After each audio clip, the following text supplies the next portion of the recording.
Hello, everyone. Thanks for tuning in again to Earth to Claudette. How are you doing? Feel free to write a comment in the comment box below to let me know how you are doing now that we are in the holiday season officially and we're getting ready to go into 2023. But first, we got to get through Christmas and get through all the shopping and the planning if you have any plans. And so today this video will be about surviving the holidays. So to survive the holidays is like a thing. Like you got to make a plan, a strategy. And I feel like the older that I get and that we get, you realize that it's a thing. Like things aren't as they were in the past. I feel like we as a society are under more pressure, more constraints. We are less present, and I feel like we're in the midst of a change. We're in the midst of a change in the way that we human, in the way that we socialize, in the way that we engage life. So I think that that has added to the pressure and the stress that can accumulate, especially around this time, the end of the year. During the end of the year, we tend to think about what did we accomplish, what we are missing, or what we want, what's different from last year versus now. And that stuff could really hold people back. Like that can hold anybody down. Like I myself found myself thinking about some things that I had to carry myself out of and even now continuously snap myself out of. And by that, I mean thinking about things that I wanted to happen by now that maybe didn't. But then I snap myself out of that with a variety of methods and tools, which I'm going to share with you today. And I hope that they are helpful for you. So one thing that I do is I take a walk, like literally. Like sometimes things could just feel like it's piling up in the space that I'm in. So whether I'm in my home or even at work and things feel like it's just getting a lot and I need to get some pent out energy off of me, I go for a walk. So that may be a New York thing. Like growing up in New York City, we walk so much. And I know that in other states and other places, people don't walk as much. So, you know, I'm guilty of being that New Yorker walking where there is barely a sidewalk just because it's in me and it's so therapeutic. There's something about the rhythm of your footsteps and feeling yourself making progress towards a point or destination that is far different than being in a car. Because I do love a car ride. I love road trips. I love them for another reason. I like that feeling of progression, of moving forward and sitting back and listening to music. But something about walking, it's like it has this calmative effect. It's a type of exercise. It's a type of meditative stance, and you're outdoors, you're in nature, and you are gonna feel better. Like whatever it was that was holding you back or keeping your mind state in a frame that wasn't healthy, go for a walk and you will feel better. So I do see that people now really go for walks because they have dogs, and I think that that's kind of like, you know, like you don't need a dog to go for a walk, like, but I get it. Like some spaces, some states, some cities aren't as like walkable as in New York City. So having a dog encourages people to get outside. And so if that's you, I think that's, you know, a great thing. But if it's not you, if you don't have a dog, don't wait till you have a dog to go for a walk. You need to walk in your own self and your own strength. Your body could use that as an exercise and also a mental and emotional stress relief point. And also while you're walking, so sometimes like I could go for a walk during the daytime or during night, but during the winter time when there is less availability of, you know, as far as the sun, the time that the sun is out, I do try to make it a point to go outside. Even if I'm not going for a walk, maybe I'm just going to pick up mail or just stand outside.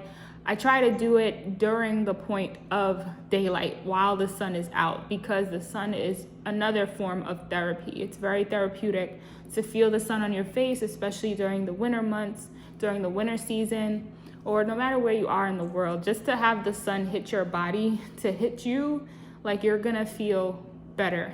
So I definitely try to incorporate some skin to sunlight contact, especially during the winter months here on the East Coast of the US. Another thing that I do that is very helpful for me as a coping mechanism, of course, is prayer.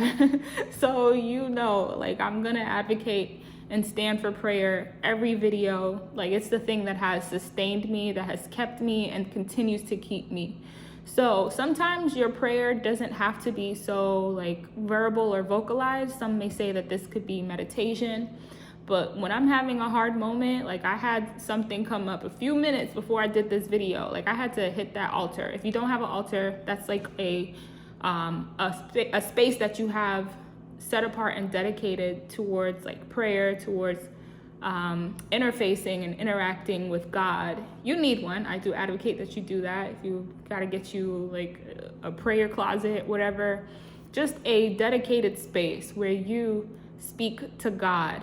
Go to that space when those thoughts are coming up, when your thoughts start racing and you feel yourself in this like decline of positive thinking. When you start to feel like this barrage of negative thoughts, a lot of times that's an attack. That's a whole nother discussion.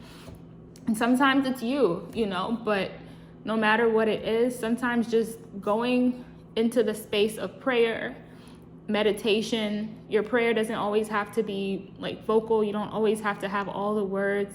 Sometimes it could just be some tears and you just crying at the face of God, at the place where God is, so that you know that God is seeing you. Like you have extra assurance that God is seeing you and that your tears are not being shed for anything or for no just cause. Or sometimes you just need to sit at the altar and just listen, and that's, meditation. That is incredibly helpful because when you have these thoughts, when you have those points where you feel yourself going, downward, you have to take care of yourself and as much as you can to remediate that, hit that altar, hit that meditation and prayer as one means that could be helpful towards that. Now, I do recognize that there are times when people will have to get more help than these tips. Like you need therapy at some point or the other. Sometimes you need to just talk to someone. I definitely advocate that you do that. I feel like in 2022, everybody, for the most part, like 90% of our population is down with therapy because we realize that we need it. But in the event that you can't afford it, which is another very real thing because therapy gets expensive, these tips that I'm mentioning here today that I have mentioned will help you get through, because there's going to be some times when you can't call your therapist if you have one. They're on a schedule. They have their own lives. You can't keep them on speed dial unless you have them on retainer and you got money like that, like if you have it like that.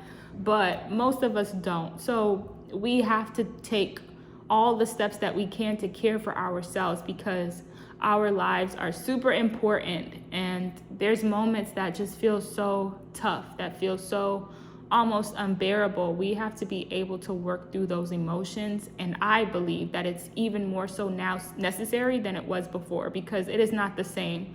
We are not living in the same world as we were 10 or 20 years ago. This is a totally different time, way different circumstances, increased pressure on every front, on every level, on everybody. So anything that we could do to feel better, I think we should do it. Right? And that is why I'm making this video. I'm sharing with you things that have helped me.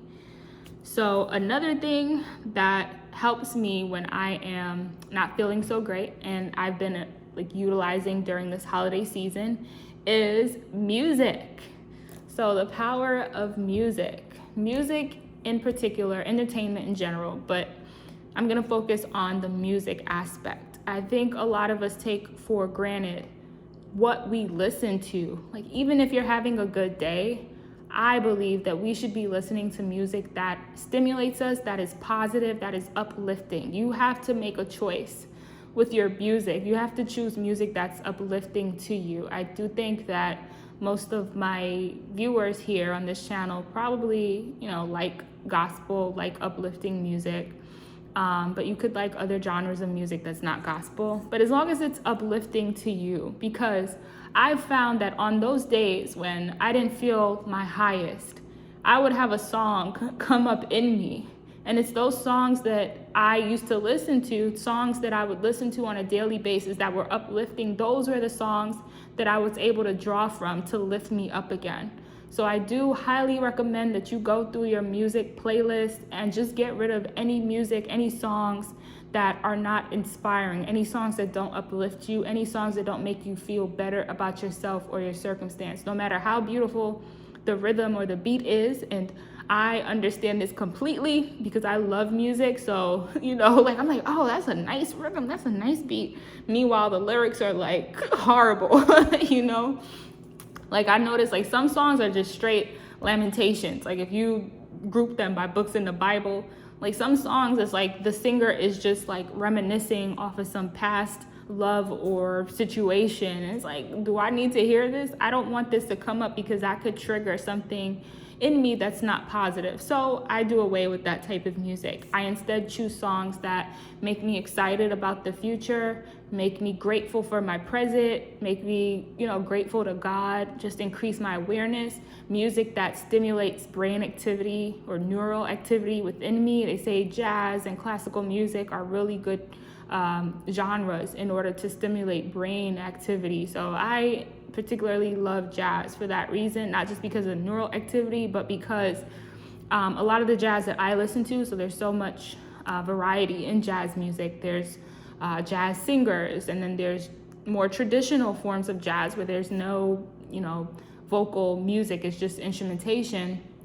But I like it because the instrumentation, the jazz instrumentation side, when I'm listening to it, I don't have to listen to someone else kind of setting the tone of what a song is about. Like I'm not I'm not relying on what they're kind of bringing to the song. I'm able to introduce my own thought about what this song or what this body of work or this piece means and what it stimulates for me emotionally. So I have more control as far as the direction and my interpretation of the music. So I love, jazz for that reason. And one artist I'm gonna shout out is Kamasi Washington. I love his music.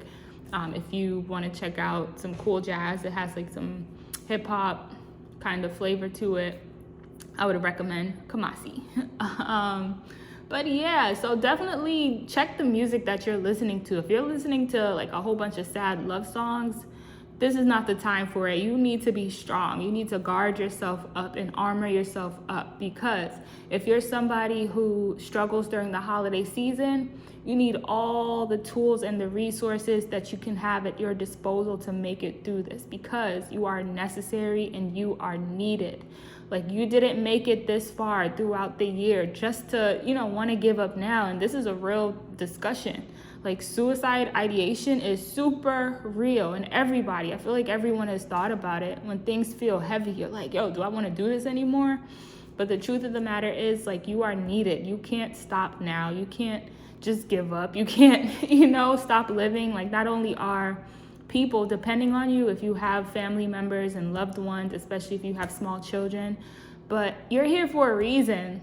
Like, no matter how hard life gets, like, it's really dope on this side. So many forces and elements and things, and even people who have passed would love to be here now, So even if you gotta cry for a couple of minutes, cry, get up and do something to make yourself feel better. Do something to make others feel better. So that's another survival tactic for the holiday season, helping other people. I find that when I help other people, I feel more fulfilled. I feel like I'm able to engage more and with people and be a productive member of society. And I know that that's what God would have me to do. And I in turn get inspired. And I find that when you help people, God has a way of having people help you. Like, it's super interesting. And I've been finding that the more that I do this YouTube channel and, push out the content that I know God is having me to do, I'm finding help in unique ways. All right. So I just want to encourage you to keep up the good fight. You can make it through this season. We'll make it through this in Jesus' name.